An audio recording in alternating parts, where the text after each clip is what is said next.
이 영화는 정조의 총애를 받던 실학자 정약전이 유배를 떠나는 것으로 시작됩니다. 이 양반은 대역죄인인지 사형을 면하고 귀양을 온 것이죠, 귀양. 한양의 천하제일 인재로 소문난 정약전, 정약용 형제는 당시 서양을 통해 들어온 서학을 진취적으로 수용했습니다. 그러나 윤지충의 어머니 신주 소각 사건이 불씨가 되어 상황이 나빠집니다.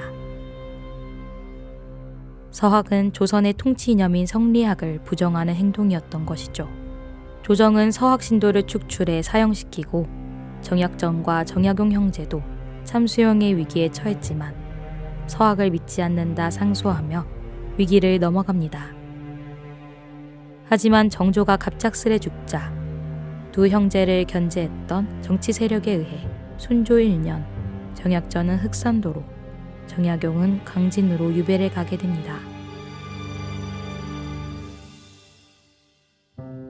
정약전은 흑산도에 도착해 가것댁이라는 과부의 집에 머물게 됩니다. 대역죄인일 뿐인 정약전은 검은 흑산에 완전히 잠식되어 갑니다. 그러던 어느 날 가것댁이 소나무 묘목을 파헤쳐버리는 모습을 봅니다. 이유를 묻자 소나무에도 세금이 붙기에 살려면 없애야 한다 합니다. 짜잘한 것까지 다 책임을 매겨보는데 어떻게 산다요? 이 양말도 세고 긴 말도 세고 먹고 살라고. 당시 조선은 지방 관리들의 수탈이 극도에 달했고 흑산도 백성들은 바다에 의존하며 힘겹게 살아가고 있었습니다. 이 모습을 본 정약전은 정치와 학문이 아닌 실질적으로 백성들의 삶의 피로를 채울 수 있는 일에 집중하기 시작합니다. 바로 어류학서, 자산어보를 집필하는 것이죠. 섬에는 흑산에서 나고 자라 물길과 물고기에 대해 해박한 창대라는 이름의 청년어부가 있습니다. 사실 그는 나주에 사는 장진사의 얼자입니다. 아버지에게 인정받고 출세하고 싶은 마음에 열심히 글 공부를 하지만 역부족이었습니다. 아따 깜깜하네. 약전은 그런 창대에게 다가갑니다.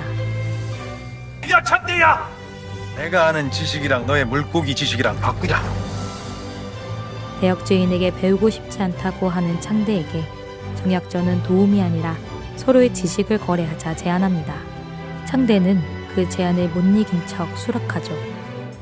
창대는 당대의 석학의 지도를 받으며 체계적으로 성리학을 공부하기 시작하고 정약전은 창대의 도움으로 섬과 바다에 존재하는 온갖 생물들을 관찰하고 조사하며 기록하기 시작합니다. 둘은 서로의 지식을 나누며 스승이자 벗으로 살아갑니다.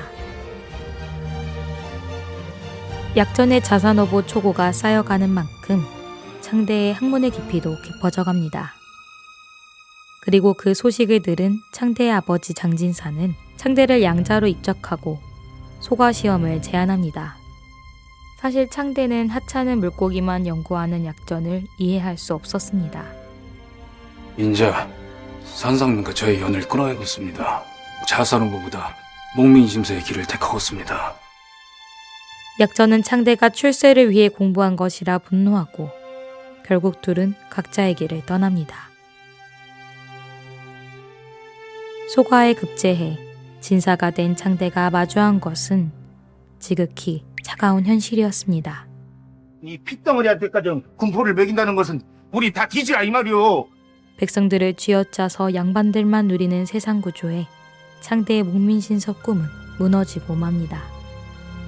백성은 땅을 논밭으로 삼고 아주는 백성을 논밭으로 삼는다.